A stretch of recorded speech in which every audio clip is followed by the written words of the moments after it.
Bienvenidos a Lecciones de la Biblia, un espacio para estudiar y entender la palabra de Dios. Esta semana vamos a enfrentarnos a un estudio muy interesante.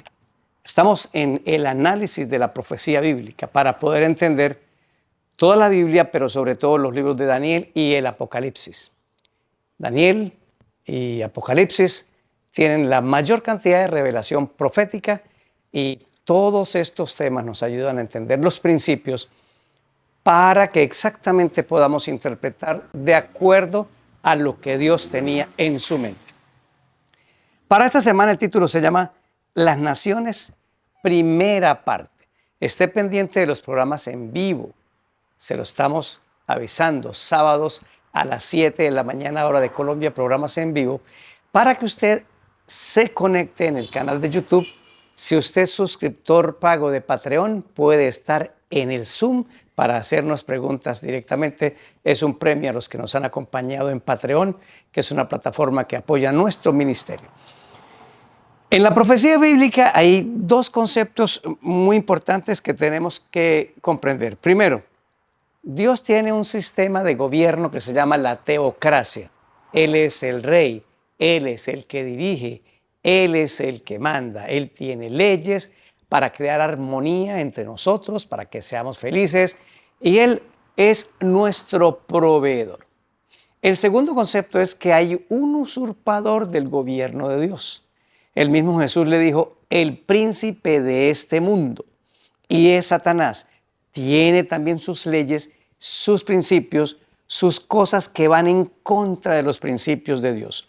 Quiere crear caos, quiere adueñarse del mundo. Y aunque sabe que está perdido y vencido en la cruz del Calvario y por la resurrección de Jesús, no va a dar su brazo a torcer y va a pelear como león rugiente hasta el final. Y un punto importante también es el papel de las naciones en la tierra, cómo el enemigo de Dios las ha usado. Todo gobernante que no se entrega al Señor, que no se deja dirigir por Él, es dirigido por el enemigo de Dios, y eso es lo que estamos viendo hoy en los gobiernos del mundo en su mayoría.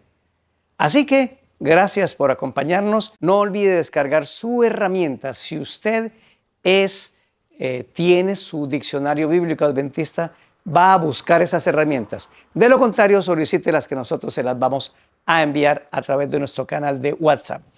Las palabras claves van a ser piedra, Nabucodonosor, Nimrod. ¿Ok? Piedra, Nabucodonosor, Nimrod. ¿Por qué? La piedra que fue cortada en Daniel 2, que es el reino de Dios. Nimrod, alguien que no se dejó usar y fue en contra de Dios. Pero Nabucodonosor, que es un gobernante que empezó haciendo las cosas mal y terminó haciéndolas muy bien. Bienvenidos, comenzamos. Lecciones de la Biblia. A continuación. Vamos a tener una palabra de oración. Buen Señor, te damos muchas gracias por la oportunidad que tenemos de estudiar estos temas. Te invitamos a que nos guíes y nos acompañes en el nombre de Jesús. Amén. Nuestro texto central va a estar en Daniel capítulo 7, versículo 14. Le fue dado dominio, gloria y reino, y todos los pueblos, naciones y lenguas le sirvieron. Su dominio es eterno, nunca pasará, y su reino nunca será destruido. Este texto de Daniel 7:14 se refiere al gobierno que va a ser el último, el gobierno de Dios, el reino de Dios. Hoy lo vamos a trabajar. Estos son los temas que vamos a ver hoy. Gobierno divino. Número 2, gobierno satánico. Número 3, características de las naciones. Número 4, el reemplazo del gobierno divino. Y número 5, una nación y un reino para siempre. Vamos con el punto número 1. El gobierno divino. En la Biblia no está la palabra, pero se le denomina teocracia. ¿Qué es la teocracia? Que Dios es el rey. Dios es el rey y el dueño y soberano de toda la tierra. La Biblia lo deja muy claro. Voy a buscar en Salmo 56, del versículo 8 al versículo 10. Oh Señor, ninguno hay como tú entre los dioses, ni obras que igualen tus obras. Todas las naciones que hiciste vendrán y te adorarán delante de ti, Señor, y glorificarán tu nombre, porque tú eres grande y hacedor de maravillas. Solo tú eres Dios. Así que deja muy claro y muy fuerte que Dios es el gobernante supremo. Era el tipo de gobierno, la teocracia, lo que tuvieron los israelitas hasta que pidieron un rey. Dios era su gobernante, Dios era su rey, y él dirigía a través de un líder como Moisés, un líder como Josué, y de ahí en adelante pudieron haber surgido otros líderes, pero comenzaron con un desorden hasta que finalmente pidieron un nuevo rey. Otra cosa que hay que recordar es que el gobierno de Dios está basado en el amor. Primera de Juan capítulo 4, versículo 8. El que no ama no ha conocido a Dios, porque Dios es amor. Esa es la esencia de su gobierno. Dios no gobierna con otra cosa que no sea el amor.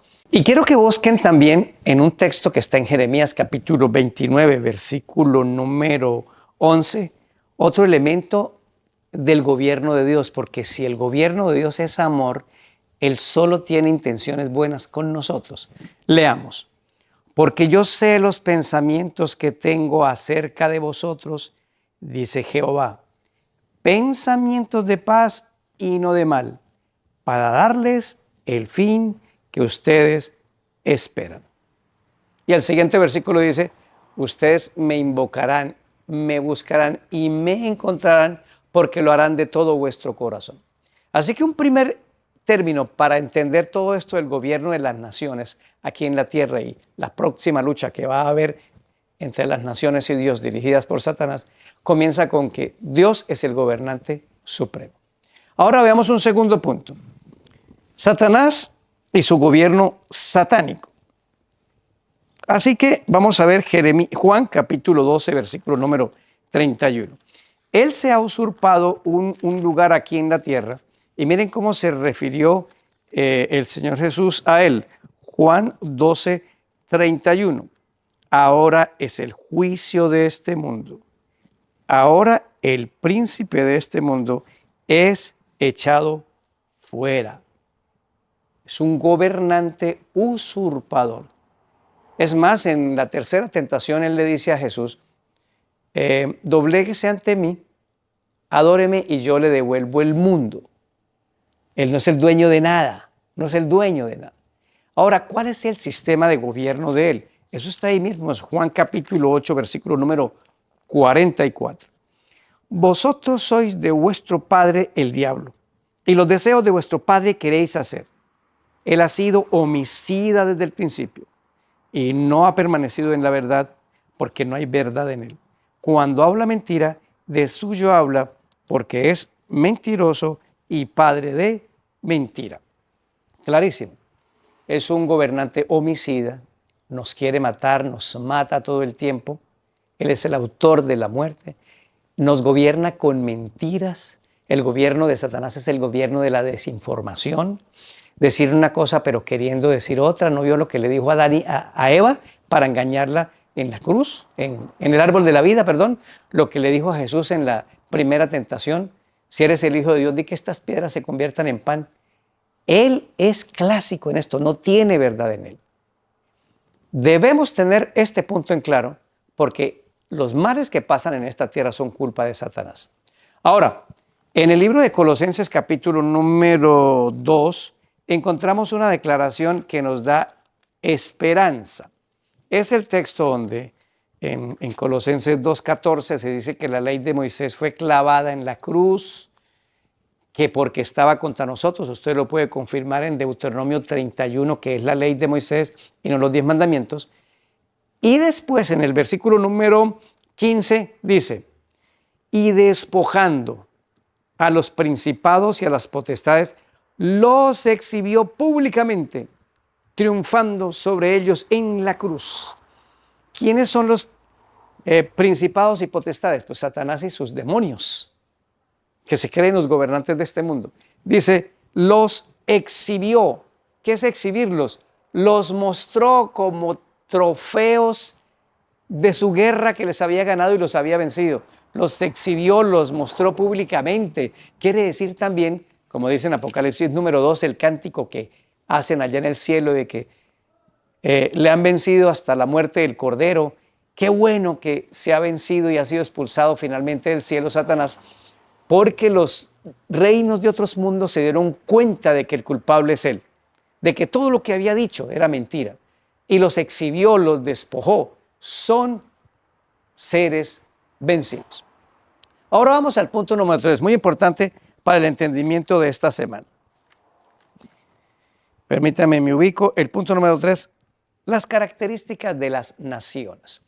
Como vamos a ver esta semana y la próxima, el papel de las naciones aquí en la tierra y cómo hay un hilo conductor desde afuera para conducirlas, si cada gobernante, si cada persona que ocupa un puesto público se consagrara al Señor y se dejara dirigir, el destino de las naciones cambiaría y se mostraría a Cristo como Salvador. Pero hoy se están promoviendo toda serie de groserías, de cosas vanas, de asuntos que van en contra de la palabra de Dios y de mucha gente elige con su voto popular que van en contra de aquellas cosas que contrarían a Dios, lamentablemente. Pero miren cómo las naciones tienen una característica desde que fueron creadas. El primero que funda una ciudad o una nación es Caín. Y en eso lo vemos en el capítulo 4 del libro de Génesis, el versículo número 17. Conoció Caín a su mujer, la cual concibió y dio a luz a Enoc, y edificó una ciudad y llamó el nombre de la ciudad como el nombre de su hijo, Enoc. Por supuesto no es el Enoc del lado de los descendientes de Set, los nombres podían repetirse. Caín acaba de matar a su hermano, huye, se rebela contra Dios, huye de Dios, no quiso arrepentirse y fundó una ciudad. Me han preguntado que dónde encontró la esposa Caín, porque si solo habían 4, solo se mencionan 4, Adán y Eva, Caín y Abel. Pero si pudo fundar una ciudad es porque habían miles de personas y habían pasado muchos años después de la creación cuando Caín mató a Abel. Es un asunto que solo por lógica hay que concluirlo. Pero Caín arranca construyendo ciudades, algo contrario a la palabra de Dios. Dios quiere que vivamos un tipo de vida campestre, más campestre. Las casas estuvieran separadas una de otras, no pegadas unas a otras. Las ciudades se han vuelto símbolo de caos y de desorden.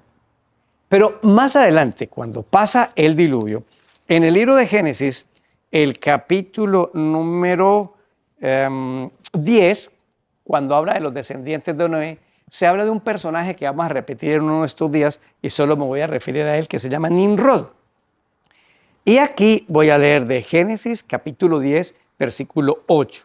Cus engendró a Nimrod, quien llegó a ser el primer poderoso de la tierra. Este fue vigoroso cazador delante de Jehová, por lo cual se dice, así como Nimrod, vigoroso cazador delante de Jehová. Este fue el comienzo de su reino, Babel. Se le edifica Babilonia, Babel. La Babel, de donde se confundieron las lenguas, que es la primera Babilonia. Y dice que Erech, Akkad, Calne en la tierra de Sinar. De esta tierra salió para Asiria y edificó Nínive, Rehobot, Cala y Resén, entre Nínive y Cala, la ciudad más grande. Entonces resulta que ahora un descendiente de Noé, Nimrod, se le llama poderoso y un nombre que dice que era, ya lo busco, vigoroso cazador, poderoso de la tierra, el primer poderoso. No es un halago, era un hombre que fue el primer arrogante, Ahora, miren que Nimrod tiene las siguientes características, que es la característica que tiene Babel. Es una ciudad que dice, hagámonos famosos.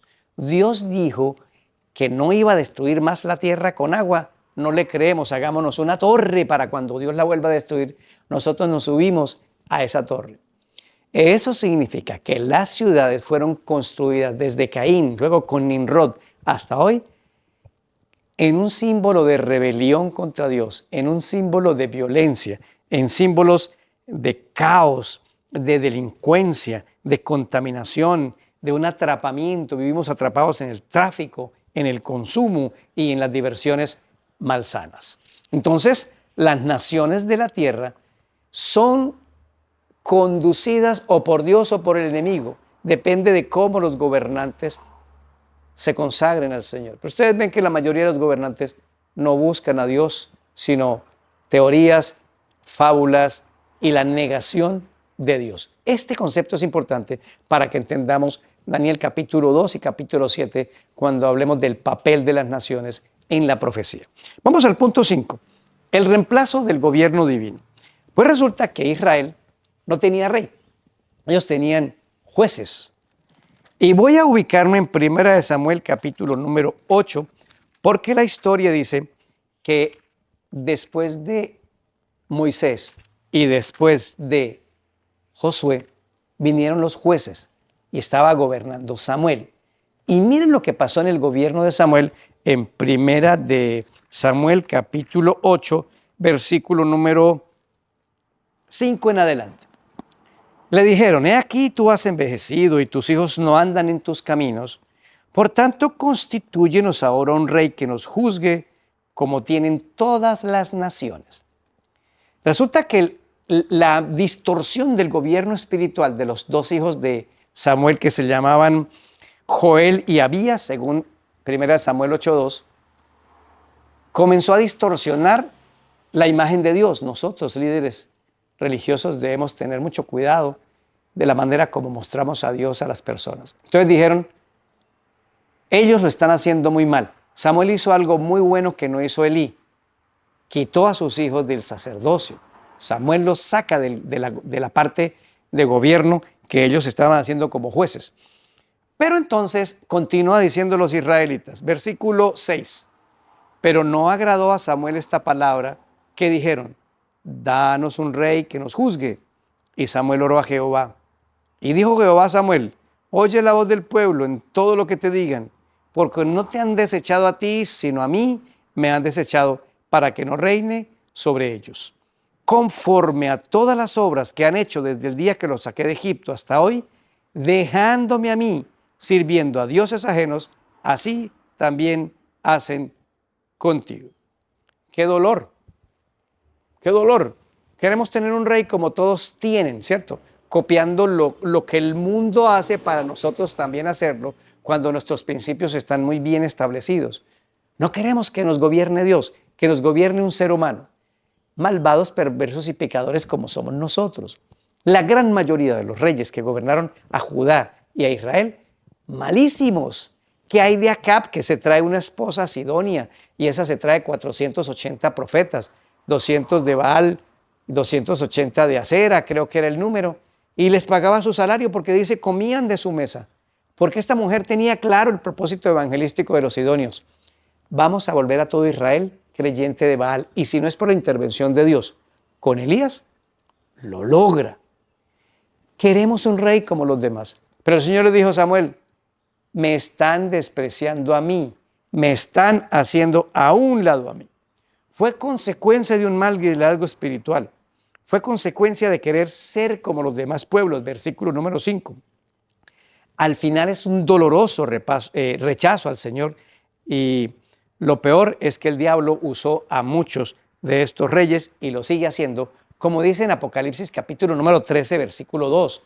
Vean conmigo Apocalipsis 13, 2, que todo esto de que el enemigo le dé poder a gobernantes se va a repetir. Ahora lo vamos a estudiar más adelante en la profecía, cuando el imperio que va a gobernar el mundo, que es un imperio religioso, y le veremos las características después con calma, Apocalipsis 13, a estos poderes el diablo les da su poder. Apocalipsis capítulo 13, el versículo número 2.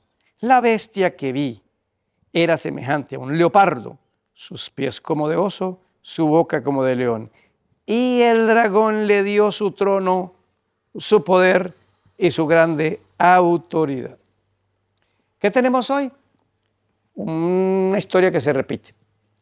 El mundo ha quitado a Dios como el supremo gobernante de cada país. Pero también las personas en los hogares lo hemos hecho. A Dios lo hemos quitado y hemos metido el televisor, las series y otras cosas. Hemos quitado a Dios de nuestro corazón. Y ese fue un grave error de ellos, es un grave error de las naciones, es un grave error de nosotros. Cristo es el supremo gobernante. Es nuestro Rey y nuestro Señor. Por tal razón, debemos estudiar las naciones muy pronto, cómo se van a unir. Por allá en la plaga número 6 aparece la Gran Babilonia, que es una ciudad que se une en 3 poderes y se basan en los gobernantes de la tierra, en los presidentes de la tierra. Entonces, para poder entender esto, estos son los elementos básicos que debemos ir entendiendo. ¿Por qué nuestro alejamiento de las ciudades llegó? No al monte, al campo, donde podamos evangelizar de cerca las ciudades y regresar, y donde podamos aprender a subsistir. Y esta es una decisión que debe ser tomada con oración y con conocimiento agrícola de dónde vamos a ir y qué es lo que vamos a hacer. Lo que sí hay al final de todo esto es una garantía, y es el punto número 5. Una nación y un reino para siempre.